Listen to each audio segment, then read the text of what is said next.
Yes, people, welcome back to another show. I didn't want to play the tune in that, I'm well late. You know what I'm saying?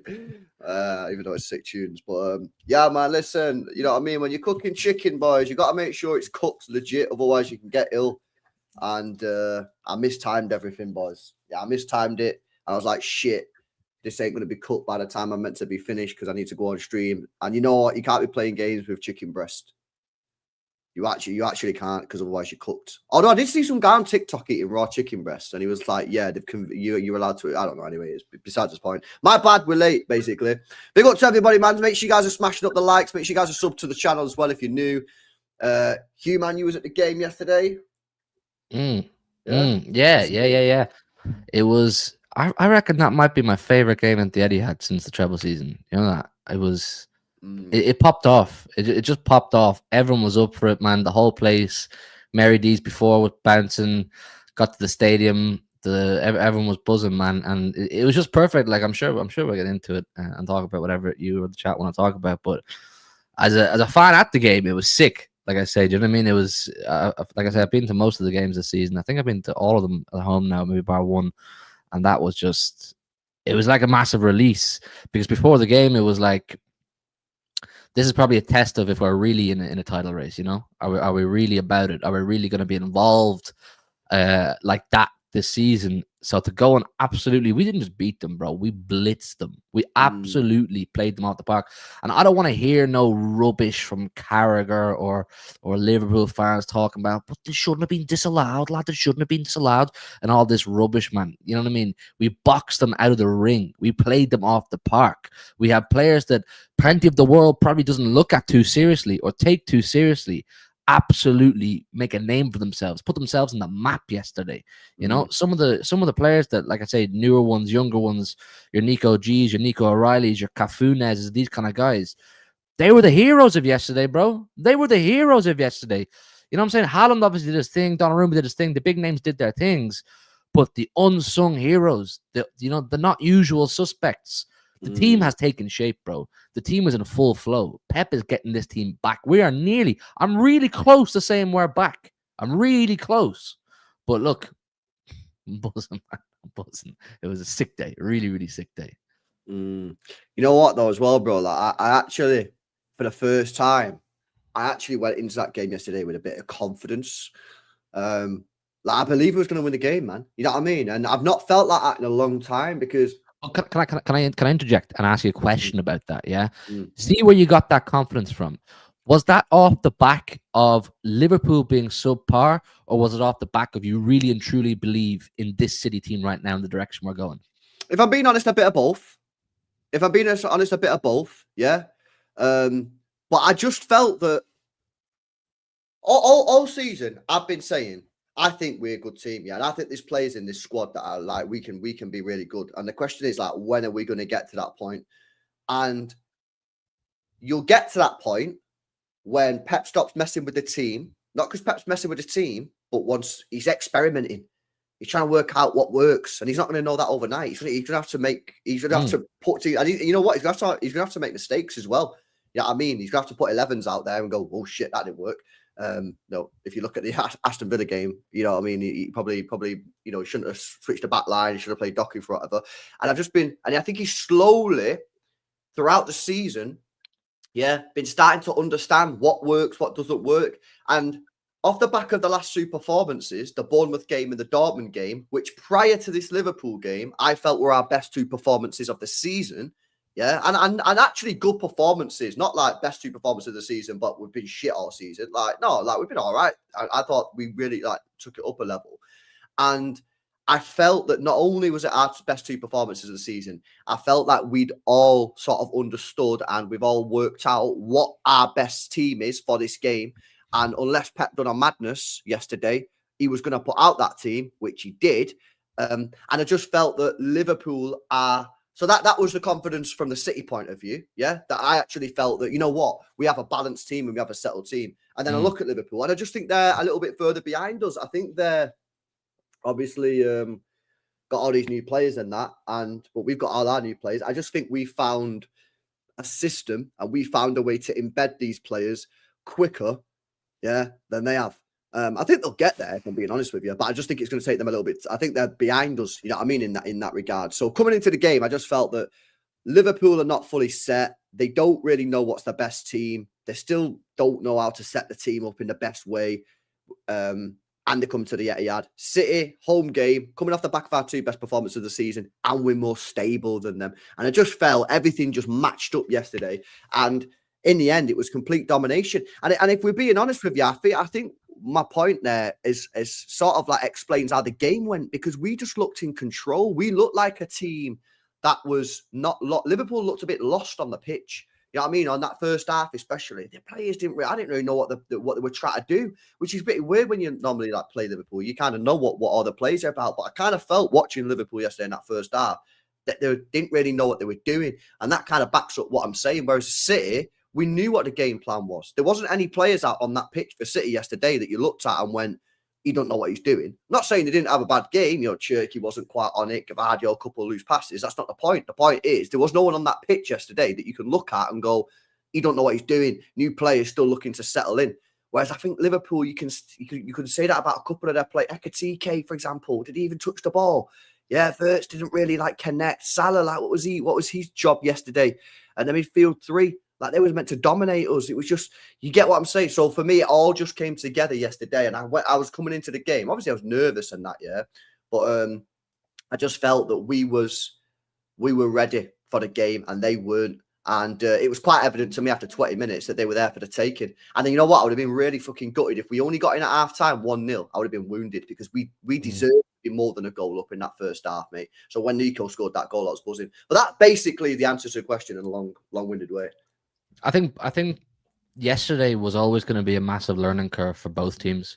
You know, it was like for us, it was what I said. Are we really about it this season? Are we ready and are we capable of at least putting up a challenge? I'm not saying are we capable of running away with the league, because that's just not a reality. But are we capable of hanging around with Arsenal at the top of the table and then, you know, seeing what happens when we get to the finish? Can we use our experience to get it over the line? Which is what I want it to be. It's how I want it to pan out. That we do stick on their coattails long enough that when it gets to the crunch moment, you can just apply that pressure, and we have that extra experience to get us over the line. So I think the answer to that question we got yesterday. The answer is yes. We absolutely can ball it out 2-3 times a week now and keep within distance of them. And we learn from Arsenal as well against Sunderland. Look, Arsenal, credit to them. I don't particularly like their fan base, don't particularly like anything about them, but I'll give them their credit. They're a really good football team, a really, really complete football team. And they're going to go the distance one way or another this season. But we did see, and I think it shattered the illusion for a lot of people in the Arsenal game, that they're just going to do a Centurions type thing and they're going to win every single game at a canter. I promise you Arsenal will drop more points this season, people, which makes me even more confident. Of course they will. Absolutely. Makes me more confident that we'll go the distance. They just will. I'm sorry. Like the eras of 97, 98, 99 points and going on 14, 15 match winning streaks, that was a period in time that's come and gone. And then the Liverpool team, I think they learned a lot about themselves too. I think they learned that they're not ready for it yet. I was watching the Liverpool team yesterday with so much fascination objectively, just as a football fan, because in some ways they are sort of the Galacticos of the Premier League right now, just in terms of the amount of money they've spent on such high-profile players.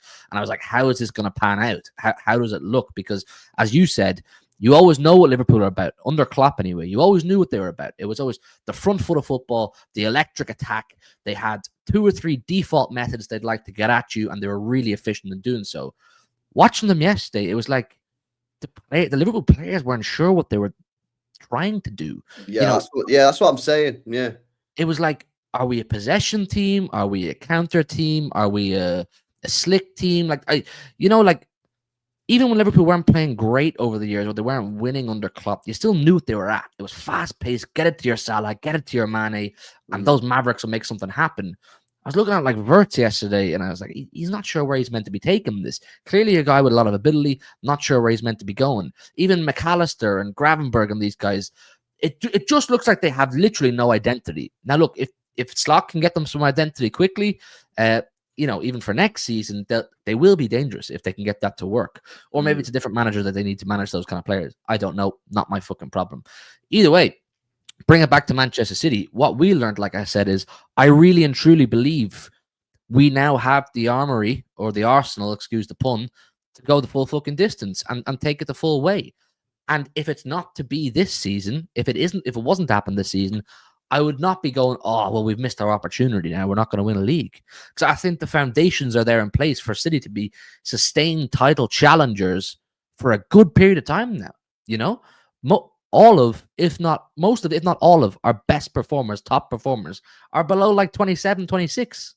Do you know what I mean? Like you're looking at Donnarumma, looking at Haaland, these guys. No, I agree with you. I look at that starting 11 yesterday and the performances from the players and ask myself a simple question. Based on that starting 11 yesterday, why can't we win the league?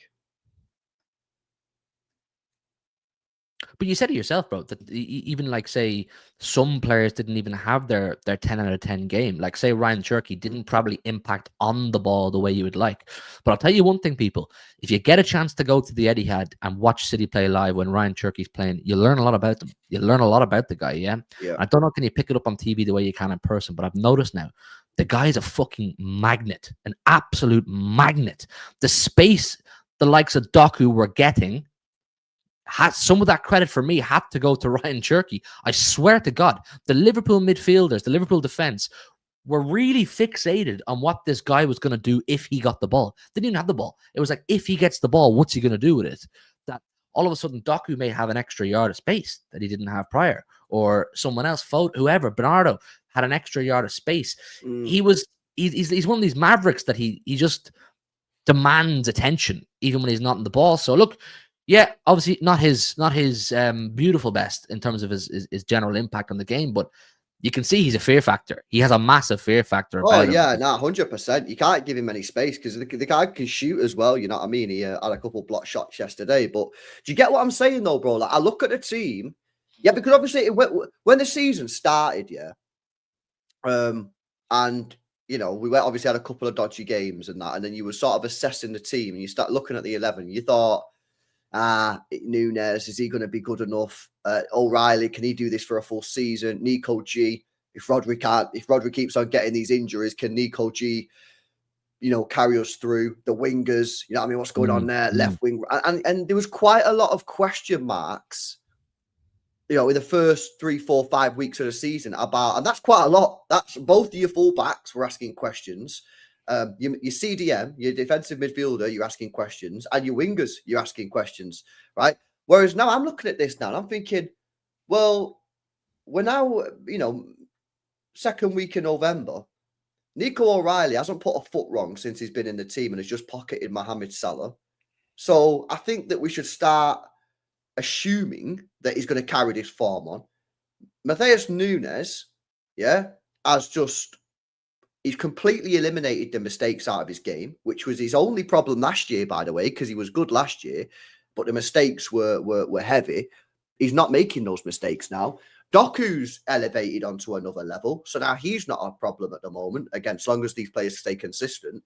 The only remaining, and obviously Nico Gonzalez is fucking playing like prime Rodri at the moment, so that's fucking mega. The only thing is at the moment is the right winger. Is it Cherky? Is it Savinho? But I don't think that on its own will be a reason why we can't win the league. So I'm sitting here right now and I don't have the same concerns, yeah, as I did early in the season because the players have answered the questions. You know what I mean? Nico O'Reilly's answered the question. Nunes is answering the question. Nico G has answered the question. Doku has answered the question, right? And obviously Cherky. I still think that right wing position is a little bit like we're still not 100% sure, but 4 out of the 5 sort of question mark positions, which I think we all have the same question marks over these players, they've answered them. So now I'm sitting here saying, well, in that case, I'm basically sitting here saying 10 out of 11 players on the pitch, I'm kind of chill with. So I don't know. I'm fucking pretty confident, me. I'm pretty fucking confident. I think this next game against Newcastle is a big one because if we go there and win, yeah, we got 3 winnable games after that. And I think you look at Arsenal's fixtures, I think they've got Spurs, Chelsea, Brentford. Yep. And then they've got another big game as well. Villa, maybe, something like that. So they potentially might drop points. And I still think they lack firepower, me. I've said it all season. I think they lack firepower. So I just think, bro, honestly, man, you know, barring any major injuries, but you can say that about any team, I think we're going to do it, man. I'm pretty confident now. I'm pretty confident now. And the thing is as well, but I needed that win yesterday. I needed it because you know about this record against the top six. It's been bad, isn't it? Our record against the top six since the treble year has been bad. I needed that win. I've been waiting for that win for so long. I just think City now is going to go on a run. Yeah, I really do. I think this game at St James's Park is, I don't know. You could say it's really badly timed because you want to kick on from the Liverpool game and just smash 4 or 5 games out. But or you could say it's perfectly timed. What better time to go there? They're in bad form and we've just beat Liverpool. Let's go there with confidence. They're not going to have any. So I don't know, bro. But I'm feeling good, man. I'm feeling very confident about this team right now. I'd rather Newcastle didn't have the international break to recalibrate. You know what I mean? And get their shit together. I'd rather they just roll into this game against us as a wounded beast, and we can go in there do the business. But yeah, I don't see why not, man. I don't see why we can't go on a run. I think you say it was good for you the result yesterday and the confidence that you needed to be restored. I'm sure the players felt massive after it. I'm sure the players were going back into the dressing room saying, "Fucking hell, lads! We're really onto it again. We're getting back to where we need to be." And on his 1000th game, I think massive credit has to go to Pep Guardiola for that. I think for how quickly and efficiently he has turned, rubbish into diamonds or diamond, whatever I don't know what the phrase is, but last season was rubbish. It was hard to watch at times. And yeah, you're right. He had to experiment a little bit. He had to figure a few things out, but he's done it really, really fucking quickly. And he's done it in good enough time that we can sit here and start speculating over winning a Premier League. So he's changed everything. He's changed everything from personnel right down to the way we play. Like the way we play is entirely different. The fact that he's been able to go from treble style football, tiki-taka football to now, I look at it and I go, this is the most traditional form of football I've ever seen Pep Guardiola play, and it's working. So massive credit has to go to him. People, we don't know how lucky we have it with this guy. We do not know how fucking lucky we have with this guy. Bro, I fucking know how lucky he is. He's the best manager that's ever fucking lived, mate. You know what I mean? Ever. Bro, see the dominance we had for years there. And then last season, we obviously fell off. It will take normal managers years to recover from that. Like 2, 3, 4, 5 years just to get themselves back into the place they need to be to challenge. And now we're sitting here in November after a bad season last season saying, you think we can do it? I don't see why not. I'm not. You're not mad to say that at all. Especially also after the poor opening. Was it 2 games? Was it Tottenham and Brighton? We're all kind of rolling our eyes, going, "Oh, this could be long. This could be long." And now we're sitting here. It could be a fun Christmas. You know what I'm saying? Like it's a good time. It's a good time. So credit to Pep and credit to the leaders in the squad because this is amazing. And like I say, it's so refreshing for me, and it gives me so much joy to look at that City team absolutely tear Liverpool apart. There's no Rodri, there's no Kevin De Bruyne, there's no David Silva, there's no company, there's no Gundogan, Mahrez. This is a new crop of City players. Do you know what I mean? Nico G's, Nunez, Nico O'Reilly's, these kind of Doku, a whole new era of Manchester City is in full flight right now, and I think it's sick. Yeah, nah, bro. There was a few people last year that wanted Pep gone. Yeah, well, they're stupid individuals. Stupid. I'm sorry. I don't care, bro. We can go and lose the next 10 games. If you're sitting there, hand on your heart, saying you want Pep Guardiola out, you're sick in the head. I smash these likes up, guys, if you've not done so already, man. What did you make of, we've got to speak about him again, but Jezza Doku, obviously, he's been getting a lot of glaze. I apologize, I apologize to him. Yeah, this season. And then obviously yesterday, wow, man, what a performance from him as well. Yeah, what are you saying, bro, about Doku, man? I mean, you've seen him there live in the flesh. Was it even better, live in the flesh? Yeah, I can't lie, man. Doku might be my guy right now. I never thought I'd say that. Doku now has more passes into the final third this season than he managed across all competitions last season. Yeah. Wow. I don't know. Is it a religion thing? I don't know. Is it a marriage thing? I don't know what it is. But the guy has leveled up. That's crazy, man. I used to look at him and I'd say, you're kind of just Alan St. Maximin to me, quietly, bro. Like, I'm not gonna lie. Like, you're rapid, you're strong, you're a bit of a headless chicken at times. Do you know what I mean? You just carry the ball and hope for the best. The guy's calculated now. He knows what he's doing. He knows exactly what he's trying to do. every time he gets the ball. He's now unpredictable to the opposition, but predictable to himself and his own players. Yeah. I heard they someone say that today, actually, that like the crowd were all he's. saying it. The Who people was in the saying that Etihad were saying today? it yesterday. I always, yo, big up Steve Lewis, man. Yeah, big Doku fan, man. He's been backing him for time. Nah, but I heard someone else say that. I said, I can't remember who it was, man. But yeah, Bro, someone else said everyone's saying it. it, bro. In the Etihad Yeah. yesterday, because everyone who watched, like, you know, you will too, like, you watch him every week. Everyone can see he's leveled up, and it's more just about, no one ever doubted his physical abilities or even his or anything about him. He kind of has all the tools to be an elite level winger, but it was like, what's going through his head half the time? Like last season, I feel like we'd seen him run the ball over the line more times than we'd seen him put, you know, successful cross into the box. Now it's like he knows what he's doing. He knows what he's trying to do. He has a game plan. You talk about Salah yesterday and Gakpo yesterday and Ekitike yesterday struggling for identity and assurance as to what they're trying to do and what they should be doing to help their team. Doku knows exactly what he should be doing all the time. And that's all he required. That's all he needed. And that's all people are like, oh, but he needs to work on his G&A. That the reason the G&A wasn't good is because he had no fucking clue what he was at. He didn't know what he was doing. Once he figured out what he needed to do to get the best out of himself, the G&A would flow. That was pure confidence, that goal yesterday.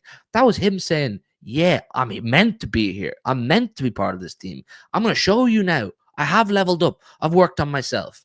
Like, he was a joy to watch. He absolutely terrorized that midfield yesterday and the fullback, Connor Bradley, who, as I'm sure you've mentioned loads of times now, pocketed Vinicius Jr. midweek. Up steps Jeremy Doku and says, whoa, whoa, whoa, whoa, whoa, whoa, whoa, whoa, keep that pocket closed. There's no room for me in there. And he did. Do you know what I'm saying? Watching him move infield, out wide, dragging players here, bringing players there, double, tripled up on him. The Etihad roared loud when his name was over the tannoy yesterday. I never thought I'd see that, bro. I never thought I'd see that.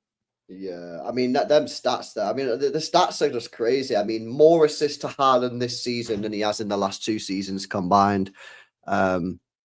Yeah, more passes into the final third this season than he managed in the whole of last season. We're in November. Completing more through balls this season than he's done in any other season of his career. We're in November. Like, all the stats have just gone through the roof. You know what I'm saying? And that was it, really. It was always his end product, and he's now delivering that, and he's fucking one of the best wingers in world football at the moment. And you know, just, do you know what I mean? Like, just keep playing him, man, and just keep the form up. You know what I mean? Because I tell you what, Pep, he was playing really well, yeah, Doku. And then Pep dropped, and I said it at the time. I said, don't drop Doku, yeah, because he's in this minute for. Do not drop him. And then he dropped him for the next game. Yeah, I think it might have been Brentford or something. Yeah, he dropped him for a game, and then he come off the bench for the last 30 minutes was poor, and then the next game he was poor, and then he got going again. For me, I think Doku's a player that you've got to keep in the team. I don't think he's a player. Maybe, like, you know, as time goes on, maybe that'll be fine and you can do that. But I just think at the moment, yeah, whilst he's in this, I just don't think you should drop him. Yeah, by all means, sub him off, like yesterday when he's knackered and that. Yeah, 60 minutes. But I just think, for me personally, I don't think he's a player that I would be, oh, drop him for this game, put him back in. No, just keep him in it. So some players just need to play. So that's personally what I would do. Do not. Yeah, Sterling was similar. Do not take him out the team. You know, I always say Mahrez was a player that you could take out the team, drop him, take out, drop him, drop. He didn't give a fuck, yeah. But some players, they can't respond to that. So for me, keep him in the team, man. Yeah, what a performance, bro. Honestly, man, I couldn't believe how ruthless the guy was, and he absolutely cooked. And remember as well, yeah, he did that to Trent a few years ago, but no end product that day. Do you remember? I think it was 2 years ago. Or was it last year? I was there. It was either last year or 2 years ago, yeah. We drew one roasted. Yeah, he won all, yeah, and he cooked Trent, but there was no end product. So it's kind of like, it's pointless, really. Whereas yesterday, we got the end product, and that's what it's about, man. So big up Jezza Doku.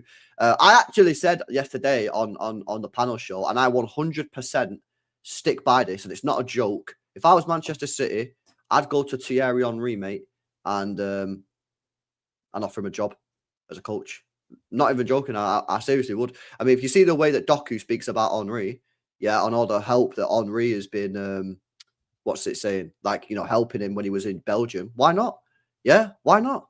Why not go to it? Why not go to him and say, yo, do you want a job at City? Coach our wingers. Yeah, Savio could probably do with a bit of help. So could Bob. And he fucking worked miracles here, so I'd get him in, man. Why not? I think it's unrealistic, bro. And like, Why? there's too much about that would stop it. What? Like he's been in managerial roles, Thierry Henry. Like I don't know if you want to take a coaching role. And Well, wasn't he a B, coach at Belgium? I thought he was assistant manager. yeah, he was. He's had a few roles. I think he had one in New York as well. Was he the manager in New York at one point? New York City Football Club. I don't know, but also like he just damaged himself with the Arsenal fans, wouldn't he? Like it's not worth the hassle As a for him. coach, surely isn't. Surely Yeah, not. they As a you know what those sick freaks would look at that like. They'd go, "Oh, he's now helping our rival. Oh, TT, he's letting us down. You know, he's coaching the rivals."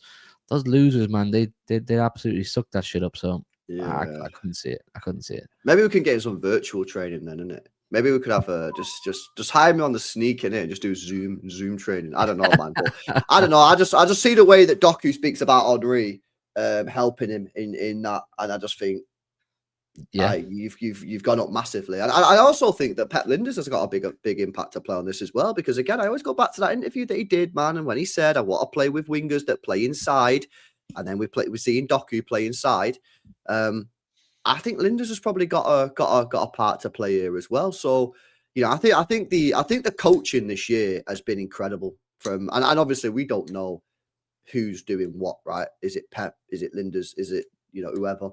But you look at the way Nico Gonzalez has been coached, unbelievable. Unbelievable. You look at Doku, the way he's been coached. You look at Nunes, yeah, where the balls are wearers from Nunes, they don't exist no more. Yeah, where you know what I mean? All these players have just got a lot better. Coaching. Yeah, coaching.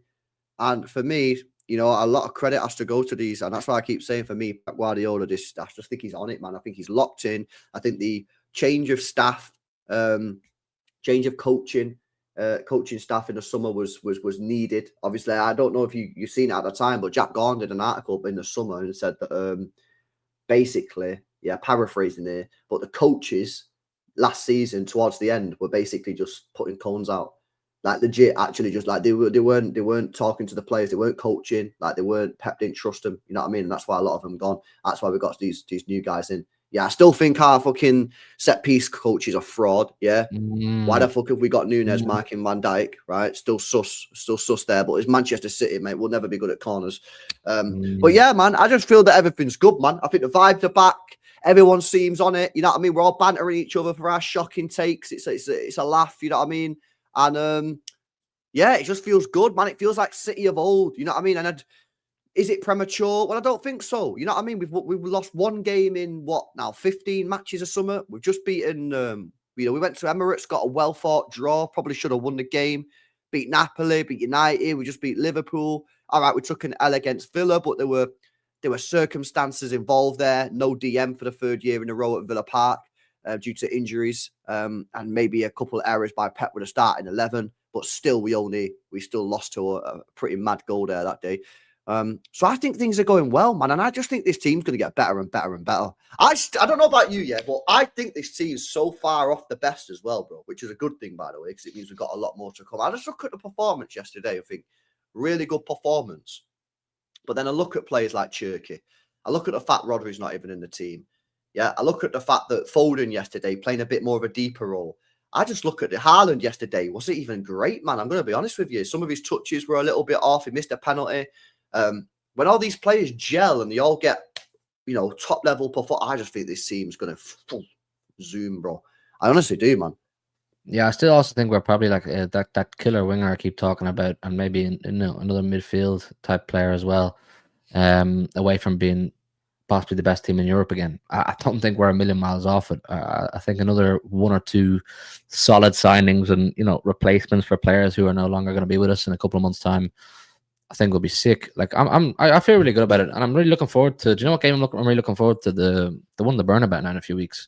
I'm going out to Spain for that one, and I think we're due a win at the Burnabout, and to see this team at that test will be really interesting. But no, there's a few huge games coming up between now and then. What is it, the Newcastle one? Is there Sunderland there somewhere? Brentford maybe as well, isn't there?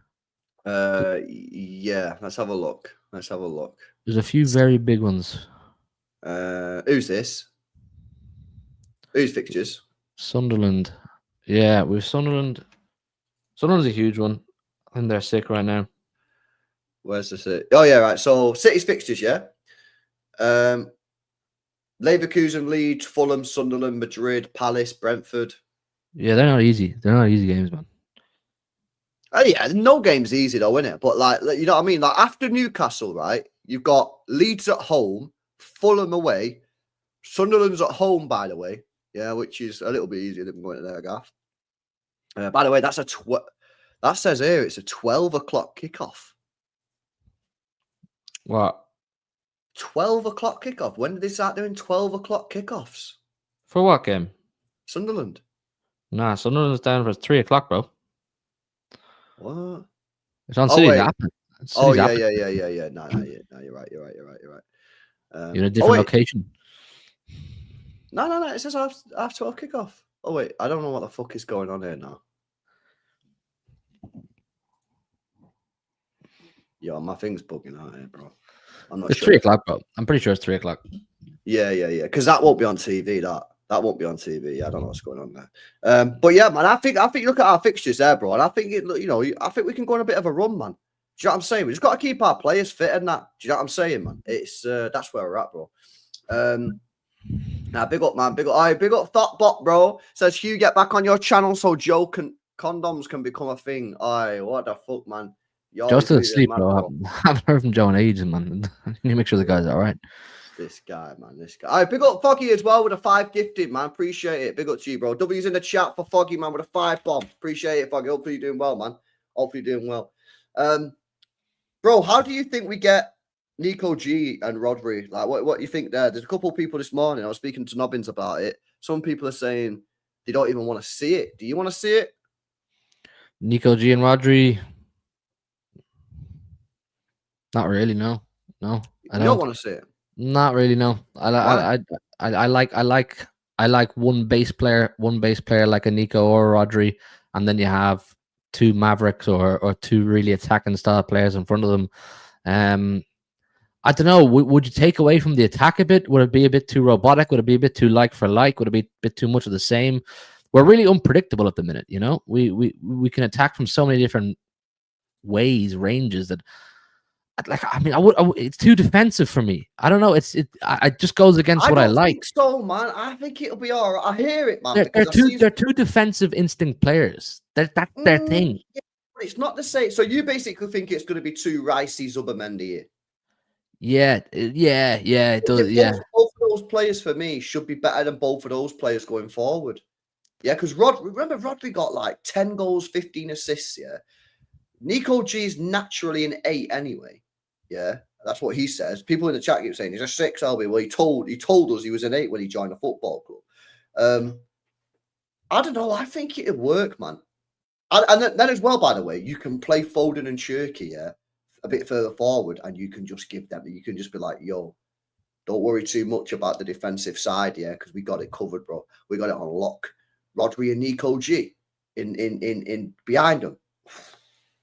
I don't know. You got to change the whole shape of the team, then, don't you? Who are you taking out then at that stage? Well, it'd be Bernardo. Who, by the way, I thought was fantastic yesterday. Yeah, it was. Yeah, I seen a stat. Yeah. All right, this is another stat for the people that said that Foden wasn't good yesterday. Yeah, you're underappreciating. You didn't see the hard works. Yeah, check this, Bray. Check this statistic. Where is it? Image. Look at this, boys. Yeah, Phil Foden and Bernardo Silva didn't stop running yesterday. Most minutes ran in a Premier League game this season. 12.73. Yeah. By the way, Phil Foden's been on this list twice. So's Bernardo Silva.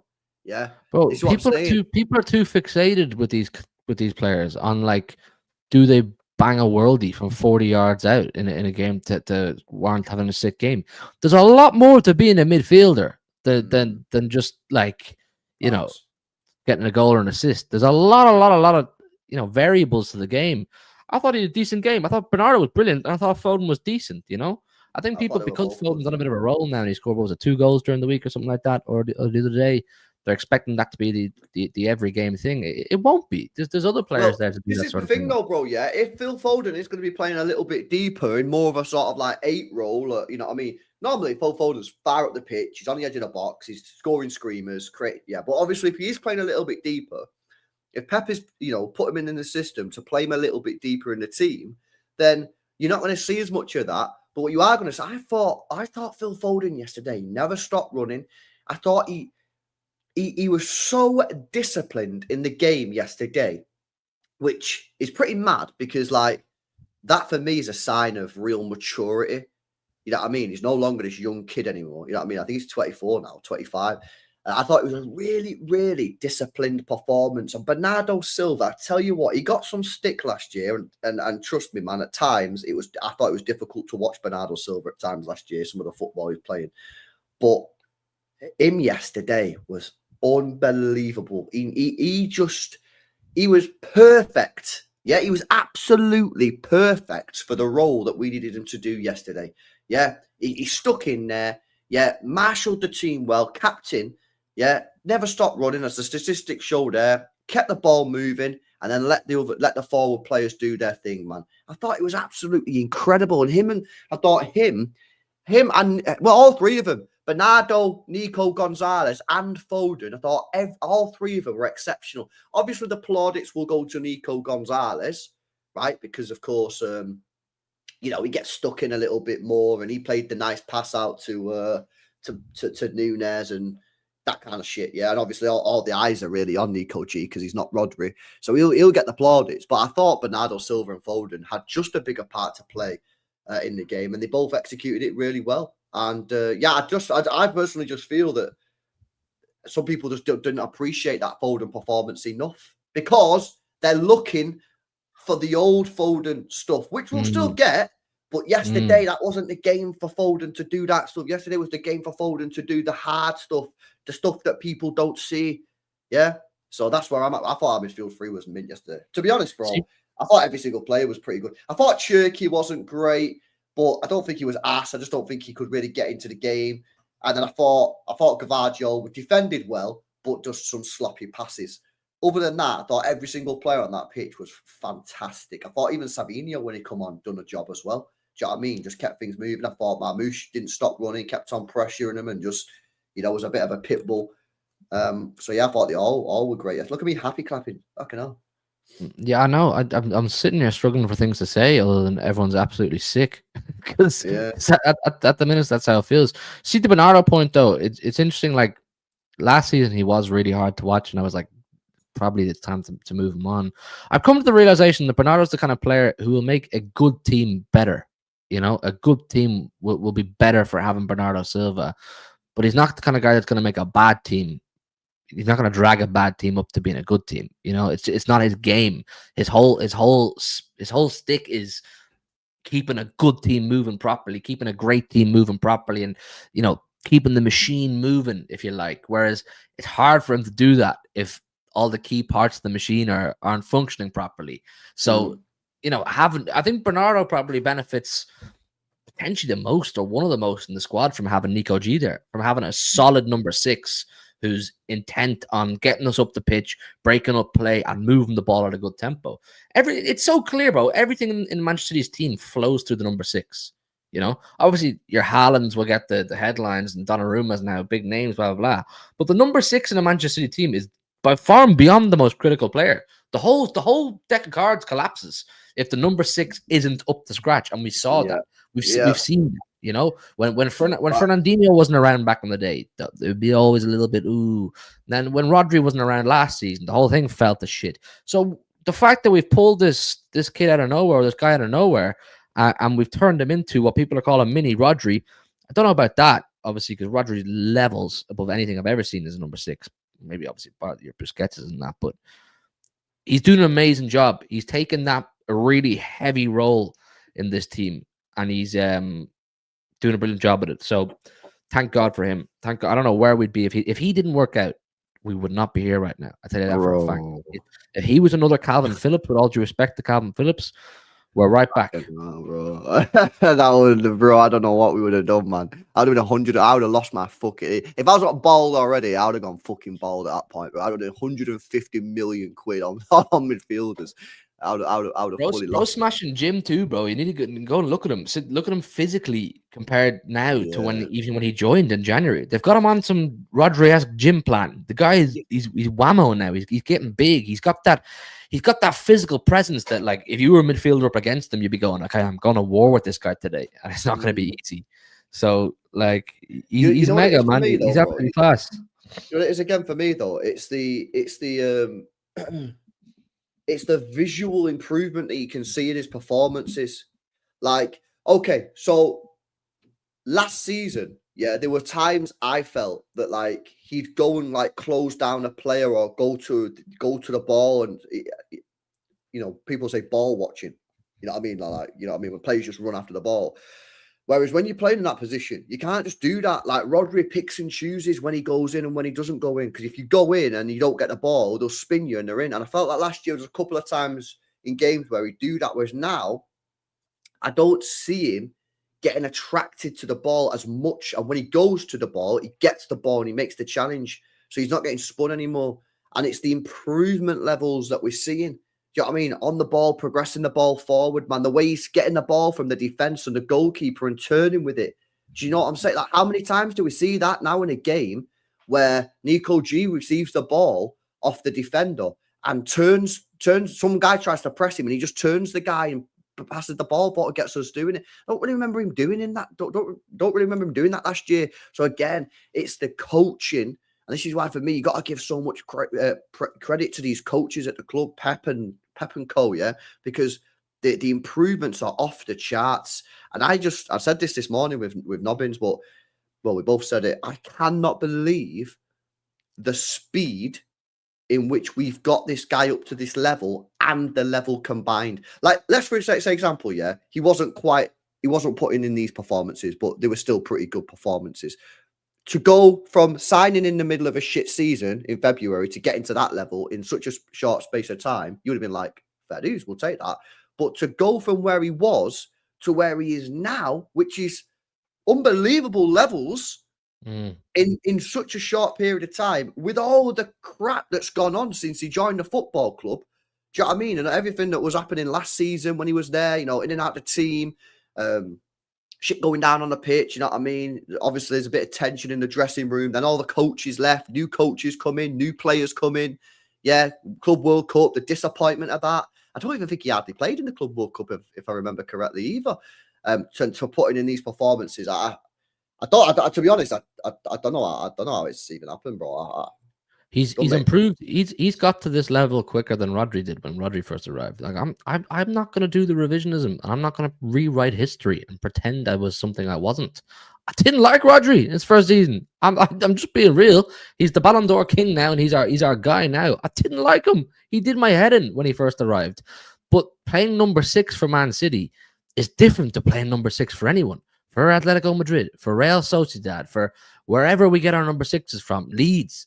What way you played at your former club is not going to be the way you play at Manchester City. What you got away with at your former club, you won't get away with as a number 6 for Pep Guardiola. So it's a credit to Nico G. It's a credit to the staff, the coaching staff, that they've got him to this level so quickly, because he's adapted. He's adapted really, really quickly. And, like, what we saw of him last year, yeah, it was a bit kind of stop-start, wasn't it? Like, you'd see glimpses where you go, okay, he's got a bit about him, and then you look at him and go, I don't know, like, there's still a lot to be found out. But like I say, he had so much and has so much to learn in such a short space of time, and he's doing it at a rapid pace. He looks better every single week. It's like every 4 or 5 days of training he just levels up. He gets more XP points. I don't know what it is. He just improves, because I'm at the point where I'm like, I don't want to drop him.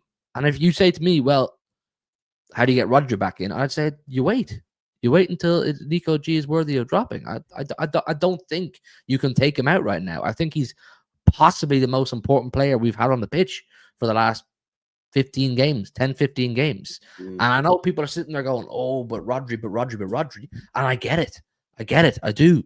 But the guy has done what he what we all want our squad players to do and force his way into a fucking conversation and say, yeah, the Ballon d'Or guy might be sitting on the bench there and you all want him on, but look at me. Do you know what I'm saying? Like Doku, we've all been saying for the last 2 years, we need another winger, we need another winger, we need another winger. Not many wingers that I have in the world right now over Doku in my starting 11. I love watching him. I'm really happy with what he's doing. You want your players to force their way into the team, force their way into conversation, overtake players who may have a bigger reputation than them, may have more of a legacy than them. That's how you get good. That's how you become competitive as a squad. So I'm not dropping Nico G. Rodri can hold bench. Shit. Fair dues, man. Hit the soundboard. Yeah. All right, let's see what you guys in the chat are saying, man, before we wrap it up. Big up Cisco, who says Rodri has to learn the technical side. And Nico had much of that based on his La Masia training. Well, this is the thing, obviously. That's a good point. That's a really good point. Yeah. He's techie baller, isn't it? You know what I'm saying? But I think it also just allows everybody to chill, because you know what's kind of mad as well. In the last, we've not really spoke about it in the sort of the last week, but I'd say end of September, October, started hearing talks. City fans started talking online, social media, in the chat. LB, Rodri still not signed a contract. LB, talk about Rodri potentially going Real Madrid. Yeah. There's all this sort of shit. And I was LB, is Rodri ever going to come back and be fully fit? LB, Rodri's finished. LB, Rodri's washed. He's not going to come back from injury. And all these fans, you start to shit yourself a little bit, thinking, fucking hell, man. What about if he doesn't sign a new contract? What about if he can't get back from fitness? And slowly but surely, with these performances from Nico G, yeah, you're starting to just chill out a little bit. Listen, I'm going to be real. I want Rodri to get back fully fit, and I want him to stay at Manchester City because I think he's fucking mint, yeah? But if he decided to leave, or if he doesn't get back to full fitness and he can't do it because of the ACL, then I ain't going to be panicking. I wasn't panicking yesterday, bro. When I seen Nico G in the team, I wasn't going, oh shit, no Rodri. I believed in the guy. I was like, you know what? Nico G is going to put in a performance today. Nunes, yeah, I'm so buzzing that I didn't bottle it because before the game, yeah, like 4 weeks ago, we're speaking about this game. I said, Huzanov every single day of the week for yesterday. No way am I playing Nunes. Yeah, the guy does bozo errors. No, I ain't playing him in the Liverpool game. But over the last 4 or 5 weeks, he's been putting in mega performances. And then coming into this game, I was like, no, he deserves to play. Yeah, and if he makes a mistake, he makes a mistake. And that's on him. And he's got to hold that. Yeah, now people will then probably be like, yo, this guy can't be our right back going forward. But I was like, nah, when players are playing well, regardless of what you think about them, your individual opinions on the players, whether you like the player, you don't like the player, you've got an agenda against the player, you think they're going to make a bozo, whatever. If they're playing well, you should back them and just be like, yo, I'm going to stick with them. So coming into the game, man, that's what it was. And that comes back to what you said right at the start of the stream, bro, in that yesterday was one of those games where those players, yeah, who were sort of fringe players or players that are trying to prove themselves, players that are second choice or whatever, they had the opportunity yesterday to prove to everybody that they're good enough, not just to be at this football club, but to start games week in, week out. And they delivered. Nico O'Reilly delivered. Nunes delivered. Nico G delivered.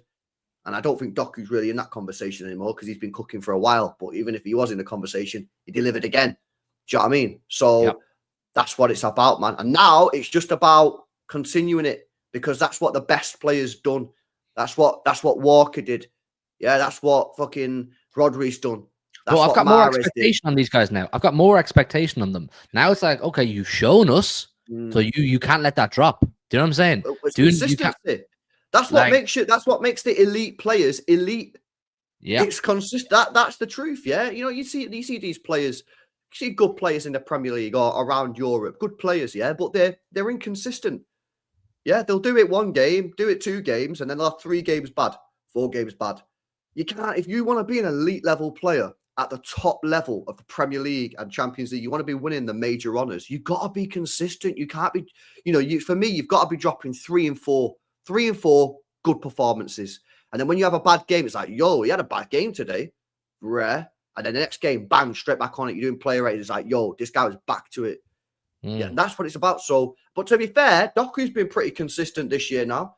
Nunes has been consistent for a while. Nico O'Reilly, for me, has been consistent ever since he come into the team last season, if I'm being completely honest with you. And the performances that Nico Gonzalez has put in over the last month has been superb. So they've just got to keep it up, stay consistent, and then they've got a future. Do you know what I mean? Because it's like people were saying to me yesterday, oh, LB, what you saying about Nunes now? Are you ready to keep him as our right back? I'm saying, well, no. I'll make that decision from my personal opinion. Obviously, I'm not fucking Viana, but my personal opinion will be decided later in the season. If he continues this form, throughout November, December, January, February, March, April, and we're getting to the end of the season and he carries this on, I might go, you know what? Yeah, why not? Why not keep him as our right back? I ain't going to say it now when there's still 6-7 months left of the season, isn't it? So, but the position's up for grabs because, as we all know, the right back market's fucking washed, mate. Yeah, you got all these young players out there. None of them are really like turning up trees. Like, you know what I mean? You got Livramento up at Newcastle, who's a good player, but got a couple, injuries now to his knee. Going to cost dough as well. You could argue he's even better than Cafunes right now on current foot. I don't know.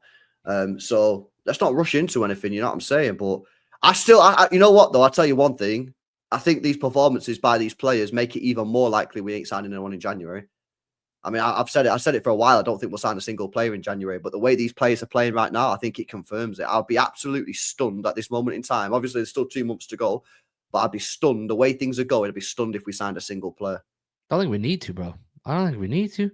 I think the caliber of player that maybe the squad could do with right now, they're summer type moves, man. They're summer type moves. You know what I'm saying? Like, if you are going to go get an Elise or you are going to go get someone like that, they're summer moves, bro. You ain't getting those kind of players in January. So the squad's not crying out for anything major. Do you know what I'm saying? There's no holes in the squad where you say, damn, we desperately need some reinforcements there, or we desperately need a much better player than what's already there. Like you say, the only position on the pitch where you look at and go, there's still a lot to find out about who's going to play there is the right wing. And there's players there who have shown bits of what they can do, but now it's just about which one's going to grab the shirt, which one's going to grab the position and make it their own, like the way Doku has made left wing his own. Like, you know what I mean? You've got Marmouche sitting on the bench right now, and you're saying, where's he going to play? Who do you put him in for? You're not putting him in for Haaland. There's just no chance. You're not putting him in for Doku either right now. That's just no chance. He's never going to play in the right wing. So this is a good thing, though. Like, people shouldn't be getting upset about this, going, oh, but how does Marmouche feel and how does James Trafford feel? Fucking fight for their place. You know, yeah. Marmouche will get a chance over the next few weeks. No doubt he will. And it's up to him to go and grab it the way Doku's grabbed it this season. So, like... Some people are allergic, as a fan, to competition. And I don't understand why, because we had our greatest ever season when we had the best competition in our squad. But you see it all the time. People say, oh, this player's going to leave. I see, oh, LB Marmouche is going to leave. Well, if he leaves, he fucking leaves. So you buy a replacement. Oh, Savio's going to leave, not playing. If we somehow found a striker that's better than Erling Haaland, if that existed, we pulled some alien out of the ground and he turned out to be better than Erling Haaland, I'd be saying, start him over Erling Haaland. Do you know what I'm saying? If Haaland's scoring 1 every game, but say another guy was scoring 2 every game and he deserved it, you'd say you start him over. No, for me, there's nobody that you just go, no matter what happens, he's always playing. It just that's not good. That's not. Well, the thing is that we used to say that about Rodri, and now fucking Nico G's putting in these performances, but that's what you want, bro. You don't want to be saying that about anyone. You don't. Now look, Haaland's Haaland, so it kind of is his. Yeah, because the thing is, when you have a Rodri or a Haaland, these are like legitimate. The word world class, that phrase gets branded about way too much, but these are like legit world class. I mean, fucking hell, Haaland's on a Ballon d'Or weight, sort of like push at the moment. Yeah, but that's why I say hypothetically, if we just found I get what you're saying. You know what I mean? Some freak. Other players in the team, just push each other, man. Do you know what I'm saying? Like, Marmouche got to be looking at Doku now and thinking, oh yeah, well Doku's cooking. He's got that spot on the left wing right now. Well, hang on a minute. Yeah, are you just going to give up? How about you go and you go be better than Doku, mate? You go and put in performances where you're better than Doku, and then Doku's benched. Yeah, same on the right hand side. Savio and Cherky and Bob. Yeah, who wants it, man? Yeah, because I tell you what, that right wing spot at the moment is still up for grabs. Yeah, right. Well, me personally, I'm going towards Cherky at the moment. Yeah, that's where I'd be going. But Listen, he's not owned the position, not like Doku has on the left at the moment. Yeah, so go and fight for it, man. There's so many, and that same with the left back, Ryan Nori. You come in 30 million. Yeah, but you're gonna let Nico Riley take the spot. Fucking push him. You go and get the position off him. You bench Nico Riley because you play so good that Pep goes, wow, Nico Riley's been great, but Ryan Nori's coming in, he's doing bits, mate. Competition for places, man. That's what it's about. I think this is all a good thing, bro. And I think it's a really fucking good thing for Rodri that Nico Gonzalez is cooking. It's a really good thing for him too, because now there's no chance Rodri now is in the mind frame, sitting at home in his gaff, going, "Yeah, when I'm fit, I'll just walk back into the team. Yeah, it's mine. Like when I'm ready, I'll come back and be number 6." No, now Rodri knows he has to lock in. Once he's fit, once he's fresh, he has to lock in to go and get that shirt and make it his own again. Because people are looking at Nico G going and saying, hell, man, fair play. You might own that position for right now. Do you know what I'm saying? So it's good that they're both going to be there. They both deserve to start in their own right, but they're going to have to fight it out, you know? So yeah, it's a good thing. Good thing for everyone. And I think as well, I think if you obviously seen some of the comments that Rodri's made over the last year or two about basically the lack of support for him in that position, he's probably buzzing now because he's probably like, right. Because I'm not being funny, yeah. Like he probably saw us drop fucking two games early in the season, yeah, against Tottenham and Brighton, and went fucking hell, yeah. Like you know what I'm saying. I think he played one of them, I think, and then played the other one. I think he played Brighton, didn't he? But we played Tottenham. Yeah, he played Tottenham. He didn't play that game. We lost. And then I think he played 60 minutes. So he might have played the full 90 minutes actually against Brighton and we lost. He's probably sitting there thinking, oh my God, like I can't get a day off again now because we've already lost 2 games this season. And if I get, you know, I got to play every game because the guy knows how good he is. Whereas now he's watching Nico G playing like this. Exactly, Imran. This is the point I'm making, brother. Yeah, Nico G coming in and being competent extends Rodri's career because Rodri's probably sitting there now going, oh, you know what?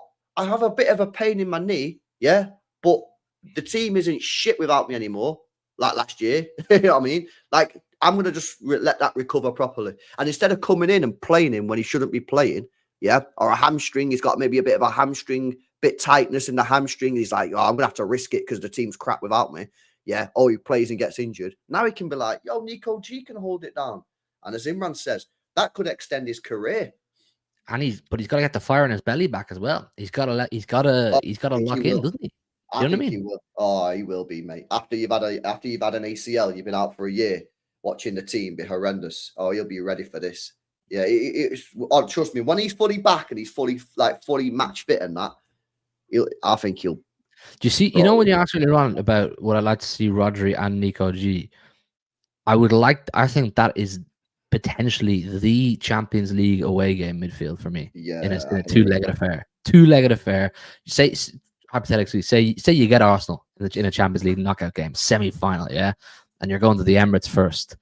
Put the 2 of them in there, break it up, 2 machines in the middle of the park. I agree. What are you saying, Declan Rice? Break them both down, son. Yeah, no chance. I think that'd be the one. So I think that I agree. I think you go into tough away games. That's what I'd probably be doing. But then you look at Bernardo Silva's performance yesterday, and you go, well, he fucking needs to be in there. He's the captain of the team. So again, it's all just competition. Listen, let me do the super chat, and then we'll wrap it up here, lads. Big up to Robertinho. Says, get the fuck in, boys. Big up the panel and shout out to Nico G, aka Lil Rodri. Nico O'Reilly pocketing Mo Salad and shugging that clown Zobozo and Cafunes on fire. Doku is the goal. Yeah, big up all those players, man. Cafunes, man, up against Verts. Yeah, mad performance from him again. You know what I mean? Just everyone mint, man. We could literally just sit here for hours just glazing every single player. It's nice, bro. It's nice. It's nice after last year because last year was so grim because it was just so negative, and it was negative for a reason because we were dog shit. You know what I mean? But now it's like, it's good again, man. You know what I mean? It's nice. It's nice to do the shows. It's nice to do the videos and the live streams, and we're glazing the players. And, we're talking about dropping players, not because they're crap, just because the guy next to him is better than him. And I always say that the way I always describe it is last year, I feel that not everybody, but a lot of players were being picked because they were just less shit than the other guy. Yeah. Whereas now, players are being picked because they're mint and they're a lot better and they're just slightly better than the other guy, but in a good way. So Yeah, man, big up to them. Big up to it. Nah, yeah, Turkey wasn't great for. I don't think it was. I don't think he was shit. I see people like saying he was ass. I don't think he was ass. I just don't think he was. Yeah, I don't know. I don't think he was ass. I didn't think he was great. I think I give him like a 5.5 on the player ratings. Oh, he's gonna he's gonna have games like that. Do you know what I'm saying? Like at his age, and this, that, the other, I'm perfectly okay with Turkey not lighting the gaff up every single week. You know what I'm saying? He's exceeded already probably what you'd expect him on a week to week basis so soon. You know what I mean? A creative player for Manchester City has no right to come in at 21 years of age, whatever he is, and cook the way he has with his first handful of games. So I'm okay with that. And there's other players. Like, one of the biggest things I'm happy with at the minute, between the Dortmund game and the Liverpool game, and probably the Bournemouth game, is that I can now see the threat from multiple players. Yeah. I can now see multiple players and going, you could get a goal here, you could get an assist here. Whereas, like, we all knew, and we were talking about it every single week. Before then, it was just, if Haaland isn't on it, we're not winning. Now I'm looking at Doku, I'm looking at Foden, looking at whoever, Cherky, Marmoush, like Nico G now. Do you know what I'm saying? Like, that was a Rodri type moment for him yesterday. That was the kind of thing that Rodri would have done in his when he's fit and healthy and he's in his prime and he's feeling good about himself. That was such a Rodri goal. So I'm just buzzing that there's loads of players now, or multiple players who are there going, yeah, I'm gonna impact this game. I'm gonna get something from this game for myself. A bit more selfishness, I guess, but it's like I said, we can sit here for hours, bro, glazing them all individually, but it's just nice to go into an international break. I feel like it's the first international break in a while we've gone into and said, yeah, feeling good about life right now. Good time. Look at that as well. Did he just post that now? I think he posted it yesterday, maybe. I'm not sure. But what a bad boy. You know, what I gotta say, some City fans wanted this guy sold, mate, in the summer. Bro, there's so many idiots in this fan base. E-idiots is what they are. Just on E-idiots. Bro. Like, Pep out, Foden out. How you can be Foden out, mate, yeah, is crazy to me. Idiots. I'm not gonna sugarcoat it, man. I'm not gonna try and counter. How can you want this guy gone, bro? He fucking loves the club, man. I'm not gonna debate. Some things are not worth my energy. Some things are not worth the oxygen, Rev. Do you know what I mean? Like, that's outrageous to want Phil Foden. It's outrageous, bro. You don't know what you're doing. Oh, that was last year, by the way. He posted that last year, not today.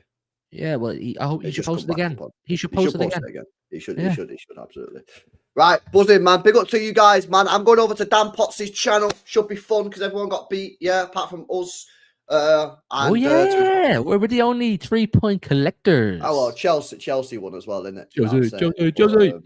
You love the Chelsea boys, don't you? You're always beefing with them. The Chelsea fans hate me so much. Bro, I tell you what it is. It's London. They should have signed Osimhen. Bro, London fans in general, bro, they're insecure. London Football Club fans in general. You know why it is? You know why it is? It's because there's so many teams in London. They're constantly on the They're on edge, bro. They're on edge. Whereas I'm walking through, see a United fan, talk to United fan. Then what? I see a fucking Oldham fan, and I speak. I'm not taking shots off Oldham fans. You know what I mean? Or see a Rochdale fan or something. You know what I mean? It's easy. It's chill. You know what I mean? Whereas in London, bro, you're getting fucking shot at like 24/7, man, from like Chelsea fans, Arsenal fans. Yo, these guys, Palace fans are now giving it you now because they won the FA Cup, and it's kind of like, yo, what's going on? You know what I mean? So I think, man, London's heavy, bro. Yeah, London's heavy. But the north also is just better for football. It always was. Trust me, man. When I was growing up, mate, and the north, mate, who did we have? We had fucking Blackburn, Bolton, Wigan, Newcastle, Sunderland. Yeah, they was there as well. You had West Brom, Middlesbrough. Yeah, Birmingham back in the day. Yeah, man, there was a lot of teams up north. We had Blackpool in it one year. Blackpool, you know in Holloway, like there was loads of teams from the north, man, and then you all just got destroyed, mate. You know what I'm saying? I still think it's because like London, and it does get more money probably. So it's what it is, unfortunately. But yeah, back in the day, growing up, man, it was great. I never seen City at Blackburn either. At Ewood Park. Yeah, I never seen us. I never seen us there, man. Never seen it, man. We had Burnley as well, didn't we? We had Burnley. Did you do Blackpool away when we got them? Nah, didn't do that would be great. I love Blackpool, man. I wonder how many tickets we got for that. Nah, not many. Not many, I'd say. Not a lot, bro. I Not a love I lot. love Blackpool as a town or a city, whatever it is. It's a great place. Oh, Blackpool's mega, man. I love fucking Unreal, love bro. Blackpool. Yeah, I Unreal. went a couple Pleasure of weeks Beach and ago, man. Sandcastle and all that. Yeah, it's class, man. I do like it, but yeah, man, it's a bit annoying now because they're all down south in it. You know what I'm saying? But yeah, it's Portsmouth. I know it's not north, but they were still. That was a proper Barclays team, Portsmouth, wasn't it? Portsmouth. I know Yeah. they're like the opposite of North, but you get what I'm saying. Like they were a Barclays team, man, back in the day. I don't know, man. Nostalgia in it. That's what it is. You know what I'm saying? It's just nostalgia. That's what it is. But There's a few other ones I can't think of as well now that were back in the day. Middlesbrough, Portsmouth. There was loads of them, man. There was loads of them. I don't know. Times have changed, man. Times have changed. yeah, now you got your Brentfords, man, Boring. Brentford, and Bournemouth, your Brightons. Get out of Brighton. there, man, with your data Bro. analysis. Yeah, fuck off. I don't want to see no. We've signed this player because he's got sick Bro. data. Now, what is this, man? Vodafone. Get out of here, man. Yeah, bro. But anyway, I've got to Totally go, not. boys, because I'm on with Dan Potts, man.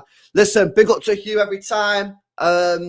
If you've enjoyed it, make sure you guys smash a like. Make sure you guys subscribe to the channel as well if you're new. If you want to go and watch the show with Nobbins this morning, great show. Go check that one out. That went up this morning. If not, come over to Dan Potts' channel now.